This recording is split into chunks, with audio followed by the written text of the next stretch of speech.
Lo que pasó en Washington definitivamente no abona a la paz, al contrario, alimenta una espiral de odio y de miedo que en nada ayuda a que las cosas mejoren. Y aquí entiendo perfectamente el mensaje de Eric. Efectivamente, se trata de buscar encender la pólvora, se trata de encender la mecha, y la verdad que personas que realizan este tipo de actos, eh, de verdad, no hay ni siquiera cómo calificarnos. Creo que no hay un castigo suficiente, porque más allá de que al día de hoy hay dos, por lo menos, dos familias enlutadas, además el mensaje, no fue, por lo menos esa es la lectura que yo le quiero dar, el momento y el lugar donde fue hecho este ataque no es casual, lleva mensajes muy claros, muy directos, que a todas luces parecieran antisemitistas, perdón. Entonces, ¿de qué han servido entonces todas las guerras, todas las muertes, todo lo que ha tenido que pasar para que tengamos el mundo que hoy tenemos? De verdad, o sea que esto es algo que se debe rechazar categóricamente, la violencia como una herramienta política o peor aún ideológica. Si ya de por sí la situación está bastante grave en el mundo, de por sí Medio Oriente es un foco de atención importante para el resto del planeta. Con este tipo de cosas, la verdad, coincido también pues en que esto tiene que ver con que se ha quizás excedido el permitir la libertad, se ha hecho un abuso de las libertades, de libertades incluso hasta de la propia libertad de expresión llevada a malos términos, como ocurre con este tipo de mensajes que alentan el odio. Y coincido también con lo que decía Eric, muchas veces los jóvenes ni siquiera entienden, ni siquiera saben de qué se trata, pero se van a los simplistas, se van a una narrativa en la cual alguien los convence de que hay un ente poderoso y un ente débil y que entonces hay que ir contra el poderoso, entre comillas, pero no se ponen a ver el contexto histórico, la realidad, lo que está pasando. Aquí lo vivimos en otro contexto completamente distinto, pero es algo que ocurre cada 2 de octubre, como seguramente muchas personas del auditorio recordarán, o si no se los comento ahora. El 2 de octubre del año 1968 ocurrió aquí en México, en la capital, en un lugar llamado la Plaza de las Tres Culturas, la última gran masacre, el último acto de represión del régimen priista de aquellos años. Murieron decenas de estudiantes que fueron baleados literalmente. Hasta la fecha no se ha definido una verdad histórica consensuada, sino se dice que fue el ejército, se dice que fue un grupo paramilitar, etcétera. Pero más allá de todo eso, cada 2 de octubre vemos a jóvenes que salen a decir 2 de octubre no se olvida, y que salen sí a manifestarse legítimamente, pero otros que además salen a reivindicar luchas contra el neoliberalismo, y entonces si ven un restaurante McDonald's lo apedrean o lo pintarrajean, etcétera. Que esto, ojo, no es algo privativo de México, esto ocurre en diferentes partes del mundo. Pero pensando un poquito, y ahorita me animo a compartirlo en voz alta porque es una reflexión que he hecho muchas veces, esos jóvenes supuestamente tan enojados y rompiendo, yo mismo, yo tengo 51 años, no había nacido. Estos jóvenes menos. Y reivindicar por reivindicar sin estar realmente con un conocimiento pleno de qué es lo que estábamos reivindicando, y nada más guiarnos por el odio, por las filias y las fobias, híjole, la verdad es que es algo bastante peligroso, por lo menos en el contexto de los Estados Unidos ya cobró la vida de 2 personas. Sí, fíjate que el odio sigue, Carlos, el odio sigue. Se está en estos momentos haciendo un llamado, pero mira esto, Eric, creo que lo estuvimos conversando antes. Un influencer está haciendo un llamado, él es o sea, tiene toda la narrativa ante Israel y está pidiéndole tiene 1 millón de seguidores en TikTok y le está pidiendo ayuda para el terrorista que mató a los israelitas en Washington, D.C. Su nombre es Guy Christensen y se llama, está llamando a que sus seguidores apoyen a este asesino, el terrorista. Y no te sorprenda que más un rato Harry Seasons, yo no sé qué hace, él es irlandés, pero metido con las cuatro patas en la política americana, no te sorprenda que empiece a tuitear también, convocando a la revolución, me imagino, porque la intención de esto es esa, Maybert, y qué bien que estamos con Carlos hoy día, para conversar sobre lo que tú siempre sueles decir, que es una mirada del futuro que traemos de Latinoamérica, y sobre la experiencia nuestra que bien podría servirle a esta tan sufrida Norteamérica en estos días tan aciagos que le toca vivir, de tener que sobrevivir a un socialismo que nuestros países sobrevivieron muchas veces antes de finalmente caer, porque es un cáncer, va consumiéndote la institucionalidad, la confianza, va contaminando a los servidores públicos, y termina corroyendo incluso la virtud de los constituyentes en apetitos de transacciones electorales, de cuoteo y finalmente de prebendalización de los electores. Este cáncer que hoy día está visitando y tocando, está pateando la puerta a los Estados Unidos, intentando despertar una revolución donde ciertamente no hay condiciones subjetivas. Voy a apelar a mi memoria larga, ese marxismo que todos tenemos de la Universidad Pública de Latinoamérica, y te voy a decir que si hay una regla que tenían los trotskistas cuando llamaban a una insurrección universitaria en Latinoamérica, era siempre condiciones objetivas y subjetivas. No las hay en Estados Unidos. El presidente Trump ha sido, en los pocos meses que está, un paradigma de éxito financiero, un paradigma de éxito económico. Su modelo de tarifas o aranceles en lugar de impuestos no solamente ha generado resultados inmediatos, sino que ha redibujado la geopolítica del mundo otra vez. Ha vuelto a plantear la posibilidad de una alternativa, de una manera de ser económica distinta a la que China ya había impuesto silenciosamente en nuestros países. Y creo que por eso mismo hay que decirlo con mucha claridad. Esto lo vivimos en Latinoamérica, seguramente se acuerda, yo me acuerdo porque estaba entrando a la universidad en aquella época, se acuerda, Carlos, de las grandes movilizaciones que la izquierda dirigió en todas las universidades de Latinoamérica contra el Acuerdo de París el 98, que decantaron el año 99 en México en la toma de 10 meses de la Universidad Autónoma Nacional de México, de la UNAM, por un personaje que para todos es hoy día célebre y que me recuerda muchísimo a Luigi Mangione, que me recuerda muchísimo a estos otros dirigentes del Hamas en la Universidad de Columbia, y donde vive Maybert. El nombre era Alejandro Echeverría Zarco, alias el Mosh. El Mosh fue eso, fue el cerillo con el que se intentó incendiar todo un continente en una suerte de renacimiento de la izquierda en torno al odioso proyecto de liberalización de la universidad pública o de la educación superior pública. Así como están ahora en nuestras universidades, en toda Latinoamérica incendiaron el Mosh y sus secuelas, el Mosh y sus copycats, en todas las universidades, hasta Tierra de Fuego, de México Tierra de Fuego, en Argentina, en Bolivia, paros indefinidos, huelgas, bloqueos, tomas de los campus, bajo esa absurdez que todavía no hay en Estados Unidos, pero que le está buscando Harvard, de decir que la autonomía les permite existir como un pequeño estado, como una republiqueta que no tiene la obligación de rendir cuentas económicas al gobierno federal, que no tiene la obligación de ser transparente con los dineros que recibe de donaciones y de cooperación. Eso era lo que el Mosh reventó en México. ¿Y sabes qué? Para darte idea de la dimensión de nuestro fracaso como estados, la UNAM le dio después la medalla Gavino Barrera al Mosh. Luego del desastre, de muertes, de encarcelamientos, de colapso académico, luego de que la UNAM, que era realmente una insignia, un estandarte de la educación superior en Latinoamérica, quebrara prácticamente por muchas décadas posteriores, le dan la medalla Gavino Barrera al Mosh.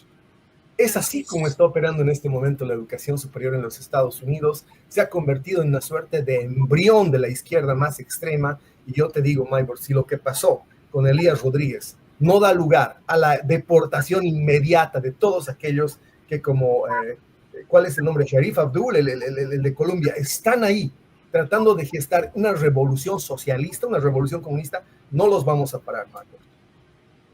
No, y me preocupa que, fíjate que a pocos minutos de haberse introducido la demanda en contra de la administración Trump, inmediatamente se paró la decisión de lo que el Estado tendría intención, yo creo, y Marco Rubio lo planteó en la conferencia que dio y en la interpelación en el Congreso.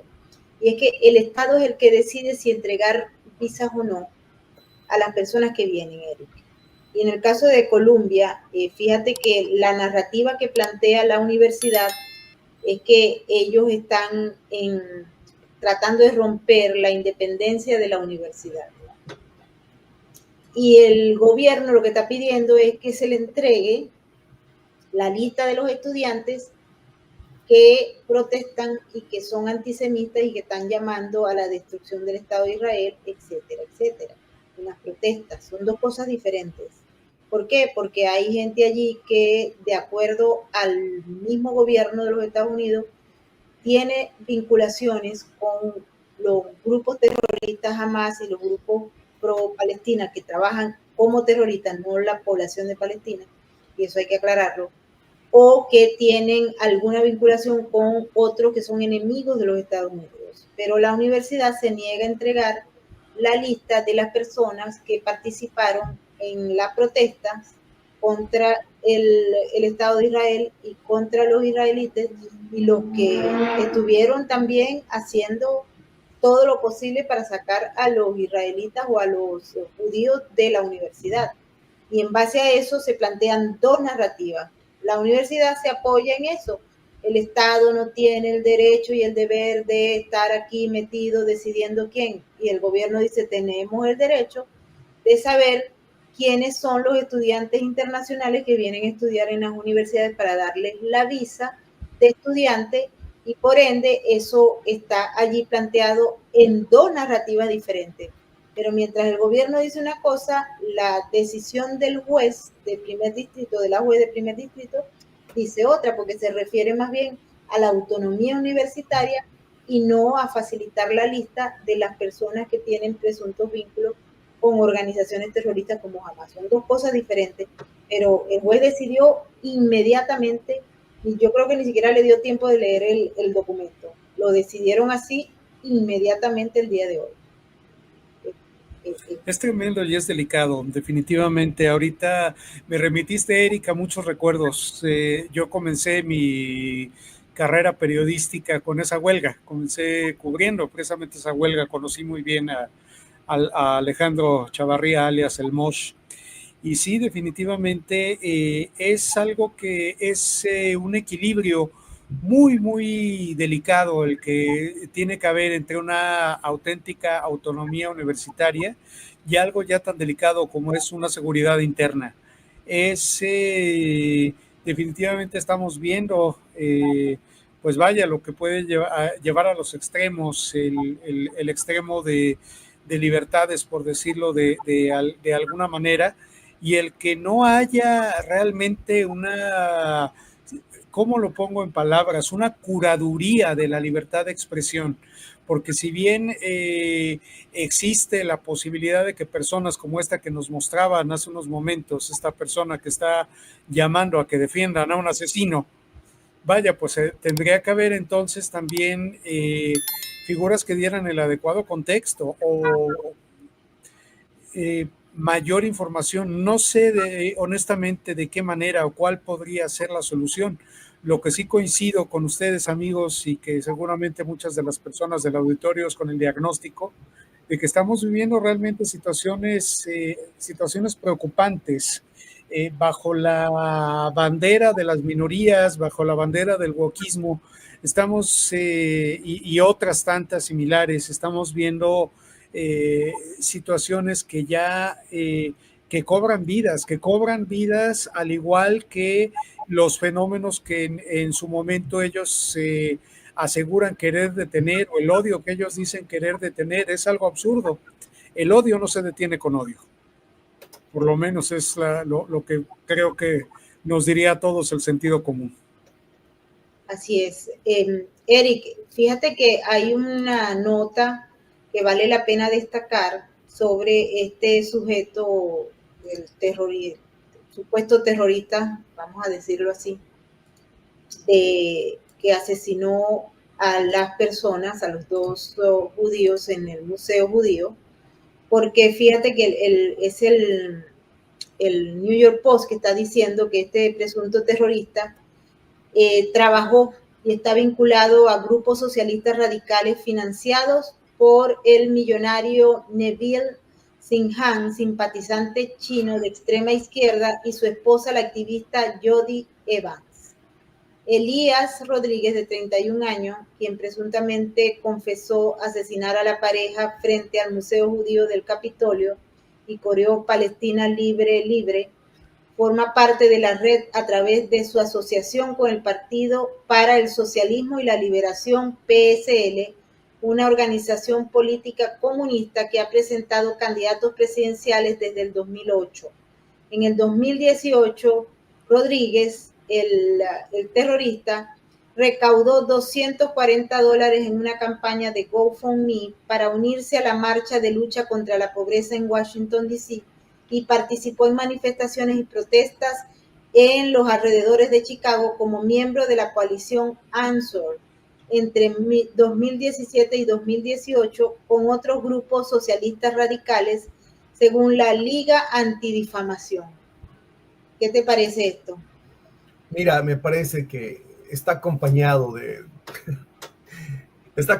un componente mediático, por supuesto, que va a tratar de enfocarse en las voces desquiciadas, radicalizadas en la extrema izquierda, que piden elegizar, canonizar al actor y al delito, al actor y a este asesinato político a todas luces, con intención de mensaje político además, y además tiene los ecos, ¿no? en una media que atiende de esa manera distorsionada estos eventos, cubre ese ángulo que tiene cualquier cosa menos el interés público detrás, igual que ayer pues se les ocurrió salir después de haber puesto sobre la mesa de la Casa Blanca, de la oficina oval del presidente Trump, las pruebas de lo que está sucediendo en Sudáfrica. Esta prensa decidió salir por el ángulo de que había sido un grosero, un maleducado y que había acorralado a su par de Sudáfrica el presidente de Estados Unidos. Es una prensa corrupta, y hay que decirlo con mucha claridad.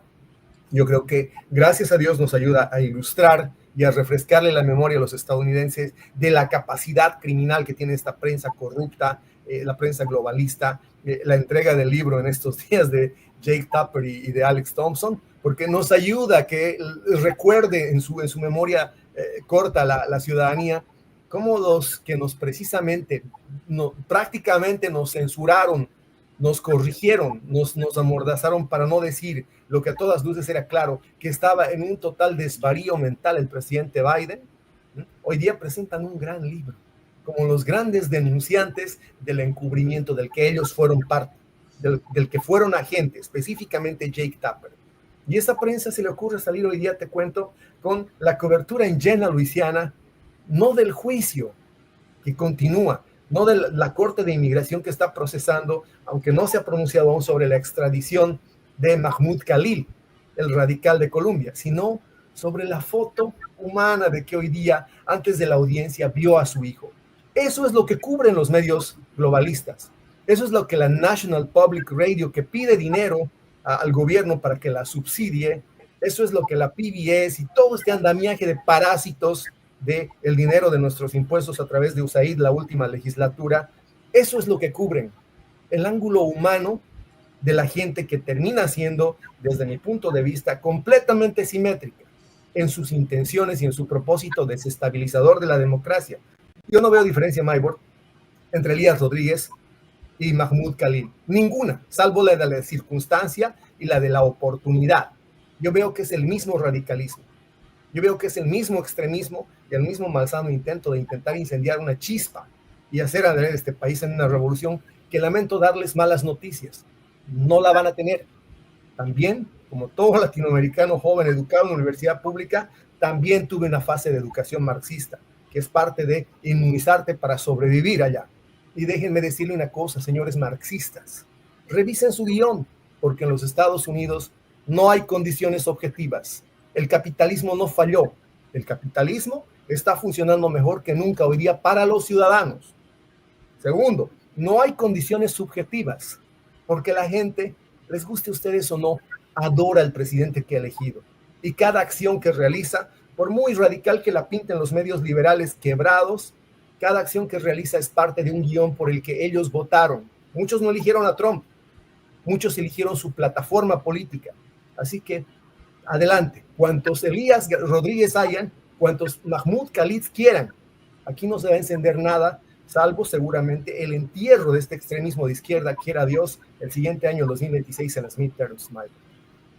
Sí, adelante, Carlos, con tu opinión sobre este tema. Pues ahora pensando en esto y justo en, pues ante estas intentonas, estas manifestaciones, reflexiono sobre estos últimos comentarios, Eric, y alguna vez, esto tiene muchos años que lo leí, no es una frase mía, créditos a su autor, como se dice actualmente, pero recordemos lo que ocurrió cuando la caída del muro de Berlín. ¿Hacia qué lado corrió la gente? Entonces, ahora, pues sí, yo no entiendo, y lo digo con mucho respeto incluso a personas muy cercanas a un servidor, que se dicen marxistas, se dicen socialistas, y sin embargo viven del otro lado del río Bravo. Entonces,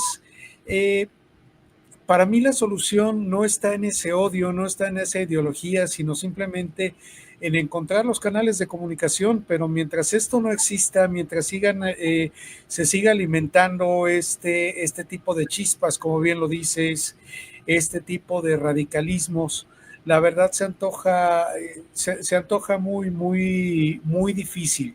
Y mientras se siga alimentando por el otro lado la idea de que buscar trabajar, buscar progresar es algo malo porque lo que hace buenas a las personas es ser pobres y conformistas, como es lamentablemente el discurso oficial hoy aquí en mi país, pues difícilmente se va a llegar a algo. O sea, lo que han encontrado desde el punto de vista de la comunicación, tanto los gobiernos que favorecen este tipo de narrativas como este tipo de grupos radicales, han encontrado en la parte emocional un caldo de cultivo perfecto para hacer llegar sus mensajes, y específicamente a través del odio, a través del resentimiento, porque lamentablemente en unos casos y en otros no se habla o no se detecta que sean personas que actúen desde la razón.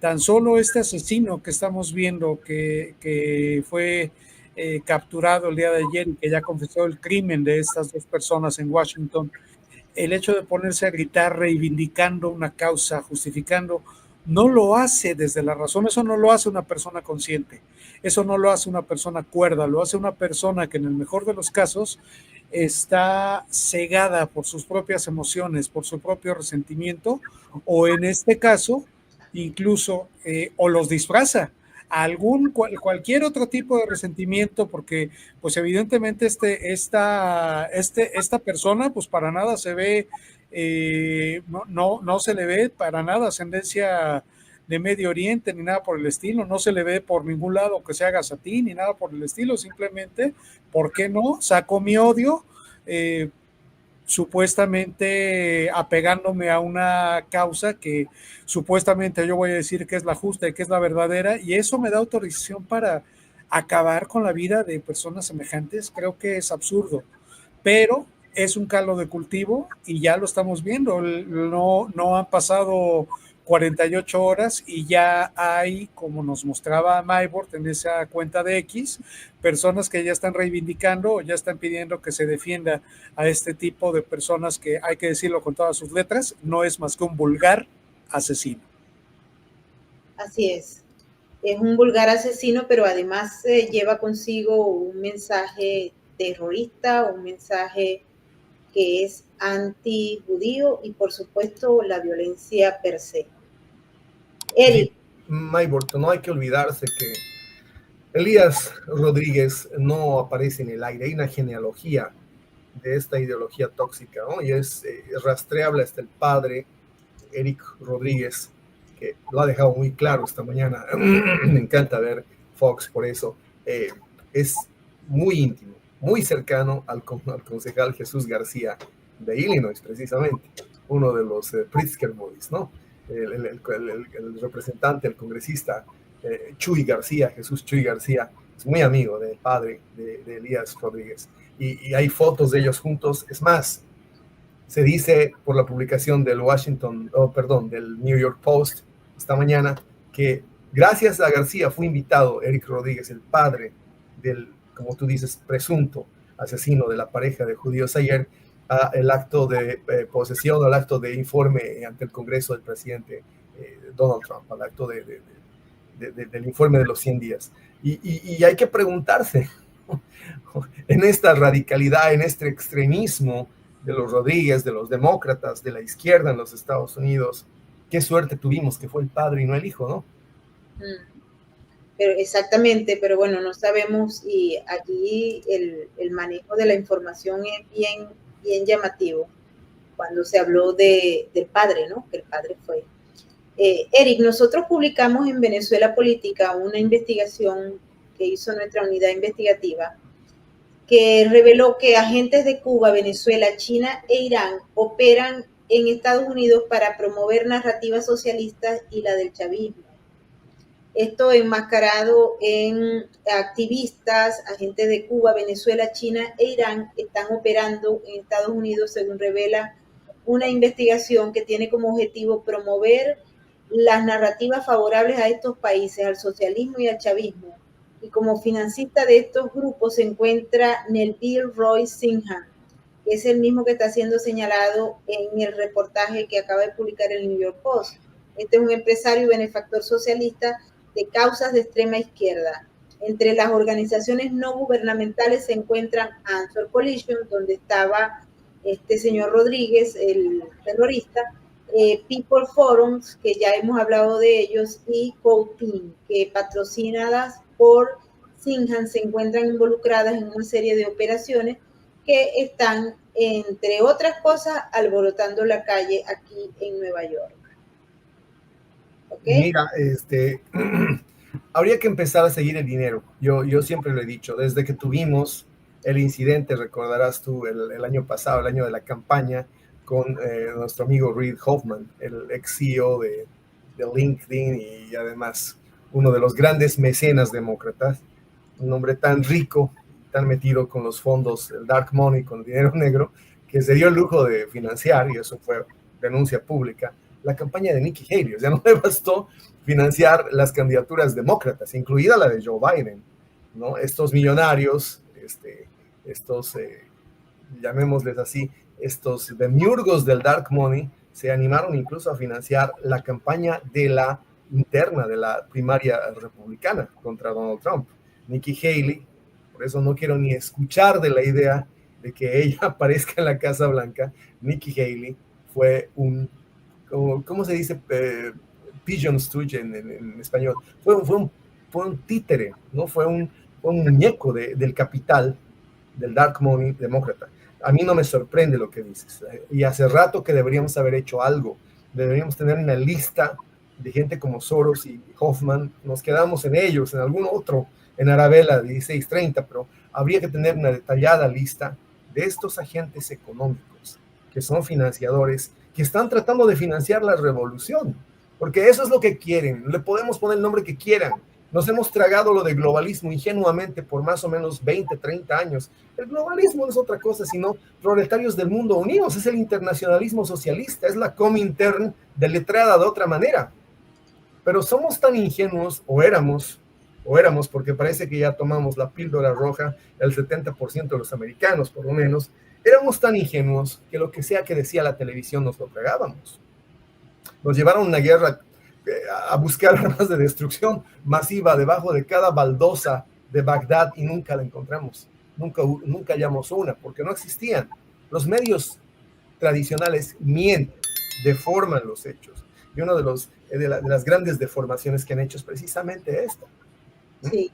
Fíjate que el The People Forum recibió $20 millones por parte de este millonario en subvenciones de Sinhan, y gran parte de las cuales se filtraron a través del Fondo de Filantropía Goldman Sachs, un patrocinador fiscal, como ha informado ya varios de los reportes. y otro grupo es la coalición antiguerra del Bronx, aquí en Nueva York. También está vinculado a los grupos de la órbita de Sinjar. El grupo del Bronx aplaudió los asesinatos de los diplomáticos israelíes en X y dijo así: lo que hizo Elías Rodríguez es la máxima expresión de antisionismo. Bravo, proclamó en el tuit el grupo. O sea, más claro, imposible. Sí, yo estoy por eso totalmente seguro de que estamos peleando una guerra simbólica muy, muy densa y hay que entenderlo de esa manera porque aquí no hemos ganado nada. Soy totalmente contrario al exitismo, ese de pretender que en noviembre se ganó todo y que lo que hay que hacer ahora es pasar por encima de lo que quedó. No, esto es un campo político, se pelea cada día, Maybot, cada espacio, incluso dentro del Partido Demócrata. Mira que si vamos a ser coherentes con lo que hoy día manejó la prensa conservadora, mira que si de verdad Granell se metió en Venezuela a hacer una tontería o en Barbados a cuenta propia, mira el costo político que pudo tener para el presidente Trump. Fíjate mira además que el presidente Trump, que entiende tan nítidamente el impacto dentro del MAGA, su movimiento, porque lo que los republicanos piensen, discúlpame, me termina importando tampoco casi como lo que los demócratas piensen, pero mira dentro del MAGA cómo es de preponderante el mundo hispano, que él puso su campaña, el cuartel general de su campaña en Florida, y que la base de su directorado o de su gabinete, si tú quieres, son gente como Marco Rubio y Pam Bondi, que los demócratas en el Senado y en la Cámara, los demócratas de Florida son para él una base y son aliados importantísimos. En un momento que vas a aparecer, en un momento que vas a ver aparecer, Maybord, muchos más extremistas de apellido hispano, muchos más Elías Rodríguez, porque de eso se trata esto, de pretender de que hay una suerte de sumatoria o más bien de correspondencia entre el descontento de un grupo de hispanos para con las políticas del presidente Trump en el tema de inmigración y extremistas de apellido hispano que no nos representan para nada, que no representan para nada a los verdaderos hispanoamericanos. Pero esa es la intención y por supuesto los medios de comunicación van a trabajar en ese ángulo, van a trabajar intentando generar la idea de que acá, Maybord, hay una suerte de insurrección contra todo el mundo hispano. Háganme el favor. Sin embargo, hay que tener mucho cuidado porque ese es el ángulo por donde está avanzando esta media peligrosísima que tenemos aquí, Maybord. Así es. Fíjate que en el reportaje del New York Post dice algo muy interesante, Eric, Carlos, y a la audiencia. ¿Quién fue el que fundó esta coalición a la que está vinculado y la que aplaudió las acciones del terrorista Elías Rodríguez? La coalición antiguerra del Bronx fue fundada por Dick Knife. Ustedes no sé si lo habrán oído nombrar, él es un radical socialista, activista, pro-China, y él ha trabajado con el People Forums por mucho tiempo en muchos informes. De hecho, escribió un libro que se llama China People to People Peacemaker, y estaba, todo el trabajo era para que China sea la potencia que sustituya a los Estados Unidos. Allí se deja ver claramente la relación que hay entre todas estas organizaciones y el Partido Comunista Chino. Es el Instituto, por ejemplo, Tricontinental, no sé si te llama la atención, Eric, que se dedica a la investigación social promarxista, financiado por el Partido Comunista Chino. El Instituto, por ejemplo, sobre el contagio de la RECTEC, que también está financiado por el Partido Comunista Chino. Este hombre que financia de Coalition Answer, donde estaba activado el terrorista Elías Rodríguez, y de People Forum, también tienen una directa conexión con el Partido Comunista Chino, con el chavismo, con los cubanos. Es decir, es una agenda que se está desarrollando y que pareciera que en el caso de Marcos Rubio sí la conoce, porque él escribió un trabajo. Nosotros también lo tenemos en Venezuela Política, los invito para que lo vean, porque él escribió un trabajo que presentó en el Senado hace como un año aproximadamente, en el que especificaba la importancia que tenía pelear para parar la influencia del Partido Comunista Chino y todo lo que ya estaba dentro de los Estados Unidos y que estaba operando, no solamente en función de todo lo que era el activismo en las calles, sino también el pago de campañas electorales para poner adeptos del Partido Comunista Chino en puestos importantes en Estados Unidos, tal cual como lo hacen también en el Parlamento Europeo y en los países europeos. En América Latina ya ni siquiera es necesario eso porque prácticamente muchos de los dirigentes y de los líderes políticos son empleados del Partido Comunista Chino. ¿Sí? Tienen influencia directa con el Partido Comunista Chino y le pagan con los recursos naturales de los países. Muy interesante esto, yo los invito para que lean el artículo, yo se los voy a dejar por acá a la gente que está interesada en cómo prepararse para enfrentar la guerra que estamos viviendo. Les voy a dejar esto para que reflexionen y vayan por Venezuela Política y les puse también el enlace. Carlito, no sé si tienes algún comentario sobre esto. Pues básicamente reiterar lo que hemos venido comentando. Son asuntos que no son menores, que debemos tener en cuenta, que sin que suene a confrontación, no debemos de bajar la guardia, debemos de mantenernos informados, debemos de mantenernos con ojos y oídos críticos a todo lo que escuchamos, a todo lo que vemos, porque pues ya vimos que desafortunadamente, una vez más, las narrativas no son simplemente libertad de expresión, pueden llegar a ser muy peligrosas si no se escuchan, si no se atienden con un ojo y un oído crítico. Maybord, Eric. Así es. Y no queremos irnos sin discutir un poco el tema de Venezuela, que pasó hoy, ¿no? Aquí la embajada de Estados Unidos en Venezuela, que es emblemática, en Venezuela la embajada de los Estados Unidos está cerrada y allá no hay relaciones diplomáticas. Está señalando que el régimen de Maduro intensificó su uso de una guerra jurídica para silenciar arbitrariamente a destacadas voces venezolanas en vísperas de las elecciones que no serán libres, justas ni transparentes.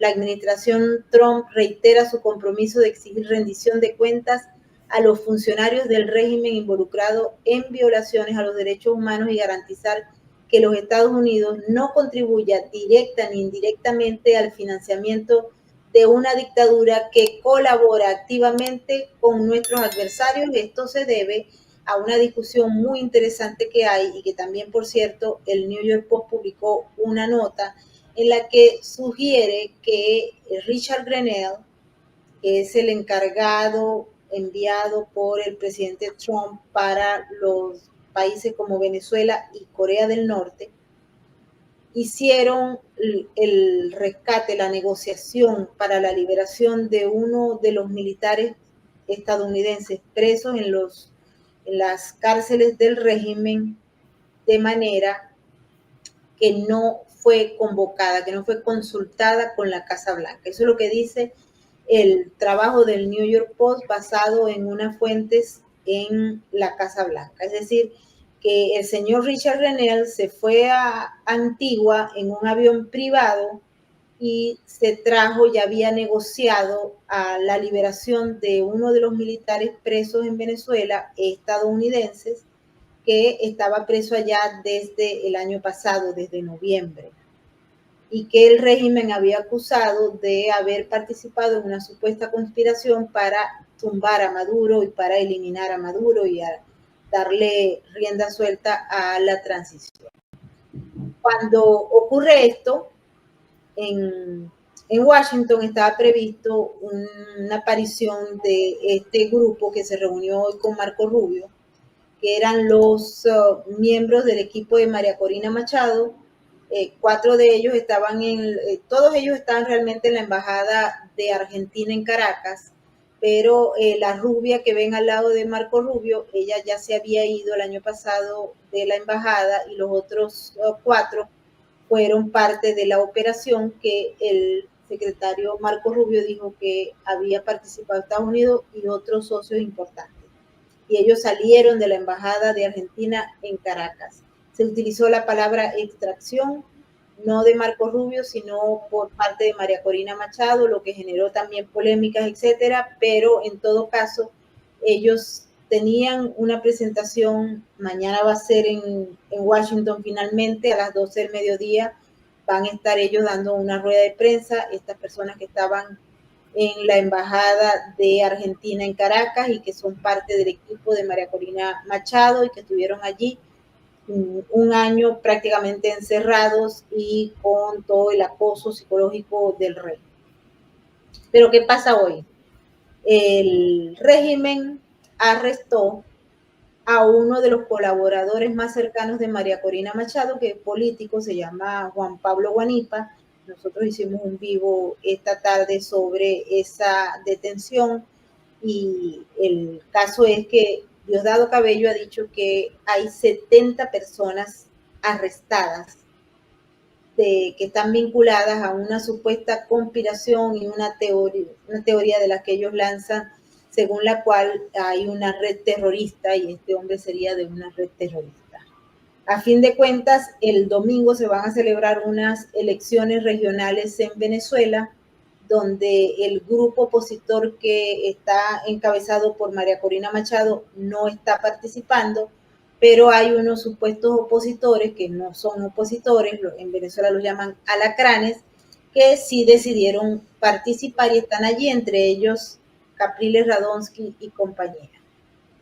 Esas elecciones son de gobernadores, alcaldes y representantes para la Asamblea, son diputados para la Asamblea Nacional.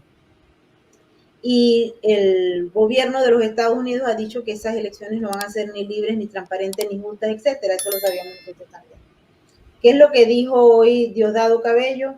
Que este grupo estaba conspirando junto con 4 pakistaníes, hay gente según él de Ucrania, hay búlgaros, hay albaneses, hay gente también de América Latina, hay alemanes presos. Es una conspiración supuestamente internacional para que hubiese violencia el domingo en las elecciones regionales. Eso es lo que dice el régimen. Lo que está ocurriendo es que también el régimen dio un paso más hacia ese terrorismo de Estado, metiendo miedo a la gente y también, y eso yo quisiera que Eris nos diera la opinión antes de cerrar el programa, porque es importante entender lo que está pasando en Venezuela, porque esas elecciones no van a ser en ningún momento reconocidas, pero sí van a tomar los cargos esos señores que van a los opositores y los chavistas que van a decir que ganaron, incluyendo los de la Guyana Esequiba, donde también hay otro problema. Adelante, Eric. No, sí, bueno, en realidad va a ser un acto de coronación, ¿no? O más bien de ratificación. No hay una decisión que esté en la tómbola y que se vaya a tomar. No hay un verificativo en realidad electoral. Lo que hay es una formalidad en la que ya yo creo que a nadie le queda duda, por lo menos no en Latinoamérica, de que lo menos que está haciendo es ponerse en discusión quién será autoridad. Eso no va a pasar. Es decir, menos todavía con el estado actual de la oposición. Es lamentable, pero la oposición en Venezuela necesita tocar fondo y emerger de piso cero. Quizá un cambio generacional es lo único que ya podríamos esperar. Los actuales líderes son líderes, desde mi punto de vista, terminales ya.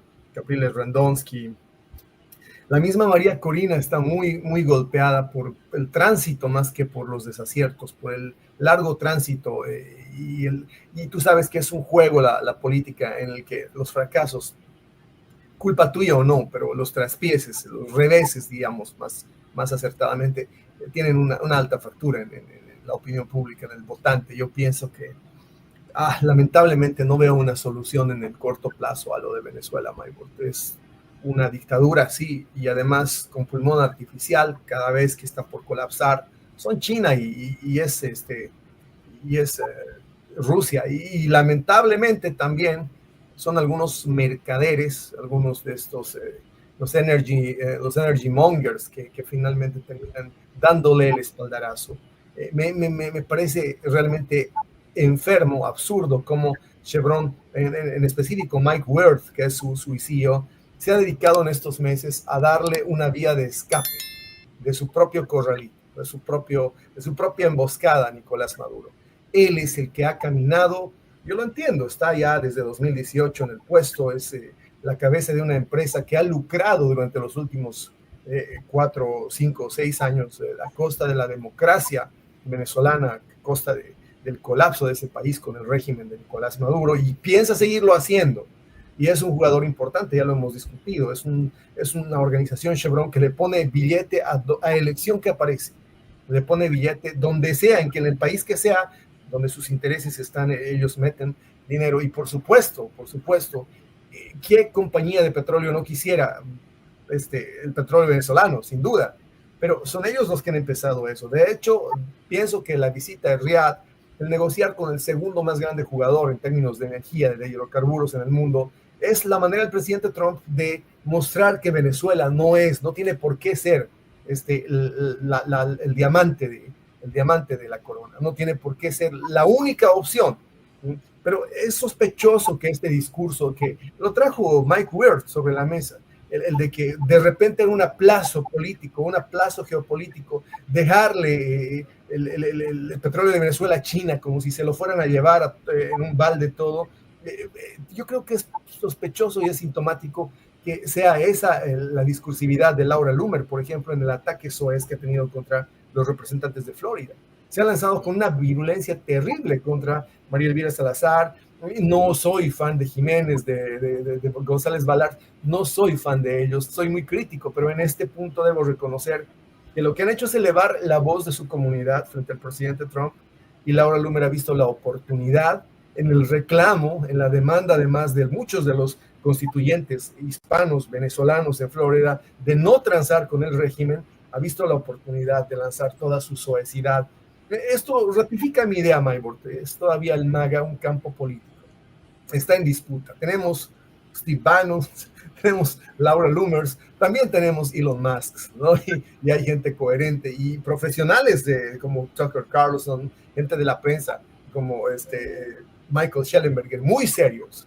Estamos en un proceso de decantamiento también, yo digo, de limar aristas, estamos purgando es un proceso, es una lucha política interna, y en ese medio, en el medio de esa lucha política, lamentablemente pueden pasar cosas como las de Grenell. Yo no estoy ya seguro si aquí lo que hubo fue una iniciativa de él que podría ser, de hecho va a ser costosísima, o si hubo aquí algún nivel de decisión, algún think tank, algún entorno cercano a Donald Trump que le dijo, métete, hazlo. Pero ciertamente es algo que está sacudiendo las bases de la relación del presidente Trump con el mundo hispano, al menos en Florida.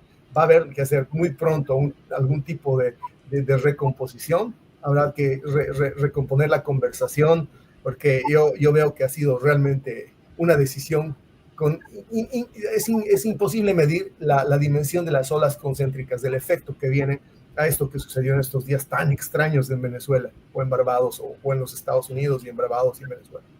Muy, muy extraño todo lo que está pasando, pero es parte de un proceso porque está Chevron involucrada, el lobby de Chevron que hemos conversado en varias oportunidades aquí, que paga y toca a influencers, a lobistas, a jefes, etcétera, que ponen millones de dólares para tratar de cambiar las políticas públicas y las decisiones del gobierno. Aquí hubo un pleito interesante entre Richard Grenell, la posición de Richard Grenell y la del secretario de Estado Marco Rubio, con los cubanos americanos que forman parte del Congreso de los Estados Unidos, que apoyan a María Corina Machado y apoyan a la oposición venezolana encabezada por María Corina Machado. Esto hay que entenderlo así. María Elvira Salazar lo ha explicado Carlos y todos los que están involucrados en esta lucha. Richard Grenell habló con Maduro, habló con Jorge Rodríguez, estuvo en Caracas sacó 6 de los rehenes, luego logró que le entregaran el militar, que era pesado, a costa de que él había dicho y él declaró que la licencia de Chevron iba a estar autorizada por 60 días, es decir, por 2 meses más. Pero Marco Rubio salió y dijo, no va a ser por 2 meses más, se va a acabar el 27 de mayo, es decir, la semana que viene. De hecho, hoy Petro Independencia, que es una de las empresas mixtas que trabaja mitad 32% Chevron, el resto PDVSA, está empezando a paralizar sus actividades. Les vamos a traer un informe sobre la paralización de las operaciones de Chevron. Chevron no va a vender todo lo que son las acciones en el modelo que tienen ellos de empresa mixta. Es decir, ellos no van a salir, van a esperar, como ocurrió cuando en el primer gobierno del presidente Trump se pusieron las sanciones y se experimentó un proceso en el que Chevron quedó como dormido hasta que renovaron nuevamente las licencias. Es decir, Chevron, lo que luce y la información, nosotros tenemos un informe que estuvimos conversando con ustedes, en que ellos no o paran las operaciones por todo esto que está pasando, pero no se van, es decir, no venden la participación de las empresas mixtas, pero sí están parando algunas de las actividades. Hoy tenemos una información fresca, los invito para que vayan a Venezuela Política para que la lean tal vez más tarde. Carlitos, ¿tienes alguna opinión sobre este tema? Pues vaya, mira, más allá del detalle fino que ustedes están comentando perfectamente con amplio conocimiento de la realidad venezolana y de estas relaciones con los Estados Unidos y específicamente con Chevron, la realidad es que desde México lo que vemos con mucha expectación o lo que hemos, pues vaya, visto desde este terreno, sobre todo quienes tenemos amistades y afectos en Venezuela, es que estaremos viendo una reedición más de lo que ya vimos. Aquí hay una frase muy coloquial, pan con lo mismo, decimos aquí en México. Y desafortunadamente todo pinta para que pues este fin de semana volvamos a ver una situación parecida a las pasadas elecciones federales allá, en la cual no va a haber quizás una claridad, no va a haber unos resultados que sean tangibles. Las actas que yo recuerde del señor Maduro, pues seguimos esperándolas, todo el mundo estamos esperando que las enseñe y pues como diríamos también aquí en México, otra frase coloquial dominguera, decía don Teofilito, no las ha enseñado ni las enseñará. Entonces, pues esto sigue siendo muy lamentable. Reflexionaba yo hace unos momentos que por un lado vemos estas señales, como bien decía Eric, del presidente Trump, de decir, pues hay otros proveedores de petróleo, hay otros posibles países a los que les podemos comprar, etcétera, pero la realidad es que para mí el discurso sigue siendo tibio por parte de los Estados Unidos y pues se sigue dando muchas canonjías al dictador Maduro. Entonces, pues lamentablemente mientras la comunidad internacional no alce realmente la voz, mientras no se haga algo contra este tipo de dictadores, mientras se les siga dando el apapacho por parte de los gobiernos que son ideológicamente afines, tristemente incluido el mexicano, pues lamentablemente esta situación se antoja bastante difícil en cuanto a que pueda cambiar.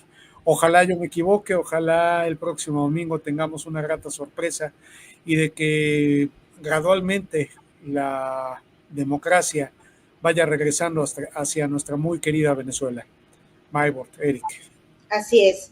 Bueno, hoy tenemos información en exclusiva que el SLB paralizó las operaciones en Petroindependencia, esperando a ver qué pasa el 27 de mayo. El 27 de mayo, bueno, pues todas las empresas norteamericanas que tenían licencia para operar con el régimen ya no van a poder operar desde el 27 de mayo. No sabemos si va a haber algún cambio.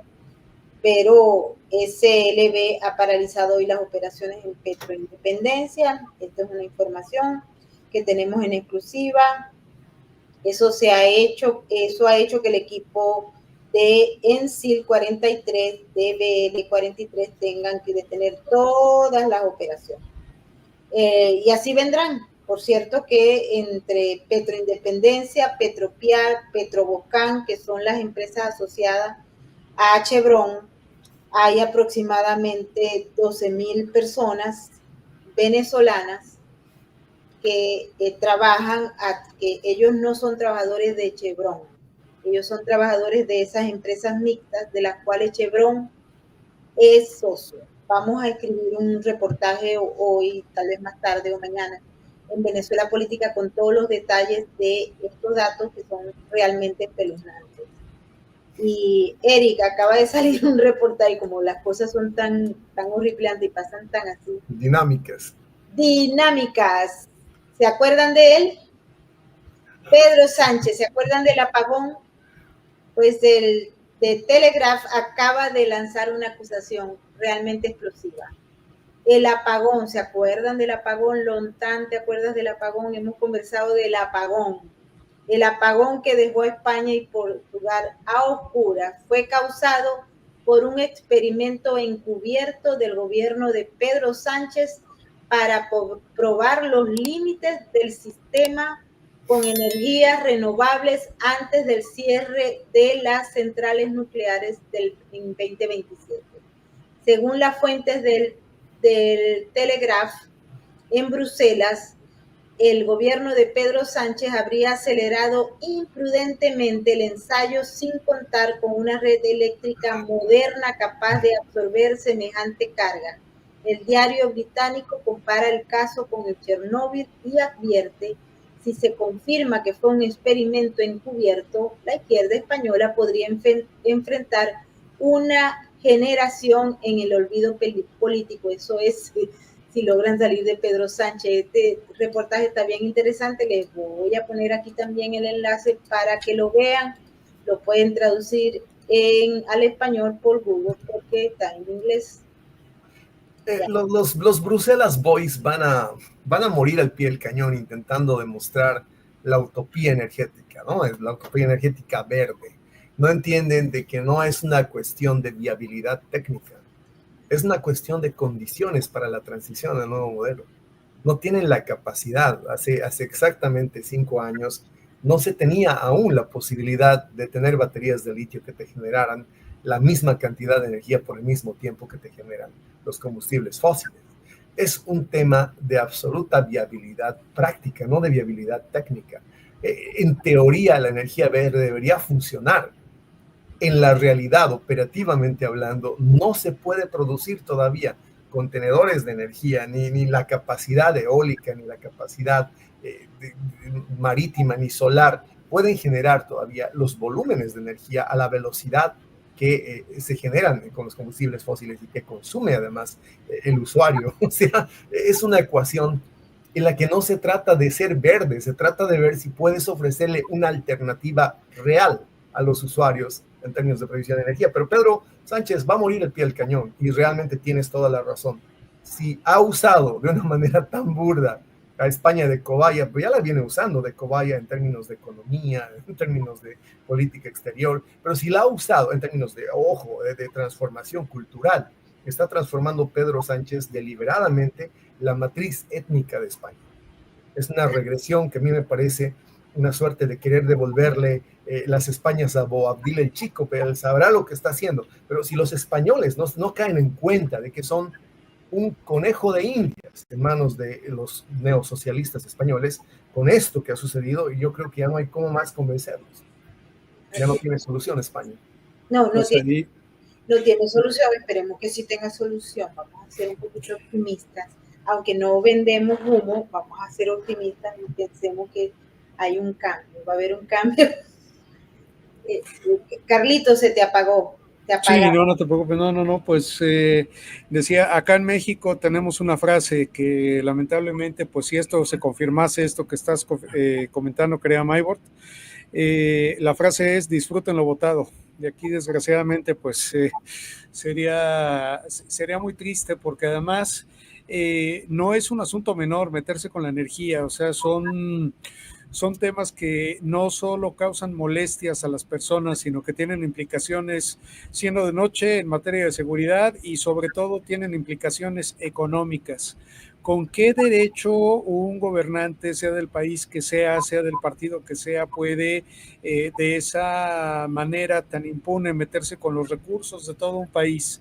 La verdad es que es algo bastante delicado, pero como bien apuntaba Eric, pues ¿qué nos podemos esperar si están intentando acomodar lugar un día sí y al otro también hacer procesos de reingeniería social para buscar convertir a poblaciones enteras, a un país entero, a la ideología de la que ellos son simpatizantes? Pues ¿qué nos podemos esperar? Y ya de México ni hablamos, que ya el próximo fin de semana, no, mentira, el próximo 1 de junio de este fin de semana, en una semana después, estaremos teniendo las elecciones de la llamada reforma judicial, en la cual comentábamos en otros programas, cuando se ha comentado el modelo en instituciones serias como Harvard, académicos y estudiantes se rieron pensando que se trataba de una broma, se tuvo que aclararles que era algo muy en serio. Creo que ese es un signo característico de quienes pues simpatizan con estas nuevas formas de gobernar, supuestamente progresistas, supuestamente, o más bien no supuestamente, sino identificadas de algún modo o de otro, en mayor o menor grado, con el llamado socialismo del siglo XXI. ¿Qué nos podemos esperar? Ahí están los resultados y pues será, ojalá, cuestión de tiempo para que las poblaciones del mundo bajo estos regímenes aprendan la lección, vean realmente lo que está ocurriendo y tomen acción. Lamentablemente esto, por lo menos en el caso de México, se antoja cada vez más difícil porque una reflexión precisamente a propósito de quiénes van a salir a votar en estas elecciones locales, en estas elecciones del Poder Judicial, van a salir a votar los mismos de siempre, los que ya aprendieron que desafortunadamente, uno, están en una situación, sí, desafortunada, pero número dos, ya aprendieron que pueden vivir, entre comillas, de su voto, de las dádivas que les da el gobierno, y pues evidentemente son quienes salen a votar. La clase media desafortunadamente ha sido muy apática, además de que aquí se ha manejado también una corriente de oposición en sentido de no validar ese ejercicio por ser algo que se considera absurdo, que se considera antidemocrático, pero el hecho es que quienes viven de las dádivas del gobierno sí saldrán a hacerlo, y pues el resultado final es que el gobierno se saldrá con la suya, tal como pareciera que, de confirmarse este experimento que habría hecho Pedro allá en España, pues estaría haciendo de una manera completamente impune y completamente haciéndose cada vez más dueños de los países, o pretendiendo hacerse dueños de los países que gobiernan. Eric Mayward. Así es. Bueno, ahora sí hemos llegado al final de esta emisión. Vamos a desearle a todos los venezolanos que están en estos momentos en peligro, porque son realmente opositores al régimen de Nicolás Maduro, que mantengan en alerta. Ya el SEBIN está frente a las instalaciones del Colegio Nacional de Periodistas en Caracas. Es alarmante. Ahí está la fotografía. Ellos han hecho un llamado para que se liberen a los periodistas que están presos por el régimen, por disentir del régimen. Y así vamos a estar este fin de semana en alerta. Mañana a las 12 del mediodía va a haber una rueda de prensa con las personas que estaban en la embajada de Argentina en Caracas, y eso va a ser en Washington. Hoy el secretario de Estado se reunió con ellos y conversó, hizo un llamado para que se siga defendiendo la causa de Venezuela. Y el domingo sí vamos a tener un vivo por las elecciones. Vamos a ver qué pasa, ya veremos al señor del CNE, Elvis Amoroso, diciendo quién ganó y quién no ganó. A Néstor Uribe, los que se llevaron hoy presos son opositores al régimen. Los alacranes son los que van a participar en las elecciones del domingo, son dos cosas diferentes. y los extranjeros que hay, bueno, hay 70 personas presas hoy por esta operación. María Corina dijo que habían 50 personas del entorno, dirigentes políticos que estaban presos por parte del régimen. Así que son muchas las cosas que están pasando en Venezuela, y todo esto porque Maduro y su grupo de criminales decidieron quedarse en el poder a costa de todo, y sus aliados internacionales, Cuba, Rusia, China, Irán, Bielorrusia, Turquía, entre otros, lo siguen apoyando. Y el pueblo venezolano no tiene armas para salir a pelear con el SEBIN o con todos estos tipos armados hasta los demás. Eric, feliz noche, feliz fin de semana. Te vamos a fastidiar el domingo, y a ti también, Carlitos. Claro que sí. Un gran abrazo. Feliz fin de semana a los dos. Carlitos. Igualmente, muchas gracias, querido Eric Maybord, y a todos los amigos que nos ven allí de las fronteras mexicanas. Un abrazo fuerte. Un abrazo fuerte a todos, y nos vamos como siempre con el mensaje de la RAC, y también agradeciéndole a todos nuestros maravillosos moderadores y a todos los que participaron en el super chat. Les pedimos que si no se han suscrito a nuestro canal, háganlo ahora y activen la campanita de las notificaciones para que sepan cuando tenemos nuevos contenidos para ustedes. Shabbat Shalom. Nos vemos en la próxima. Feliz noche y feliz fin de semana a todos, Carlitos. Su mirada no conoce de estadísticas. Aún así, millones de ellos padecen una cruda realidad. Su lealtad es inquebrantable, aunque no haya nadie con quien compartirla. La diferencia la haces tú. Adopta, esteriliza, colabora. Red de Apoyo Canino.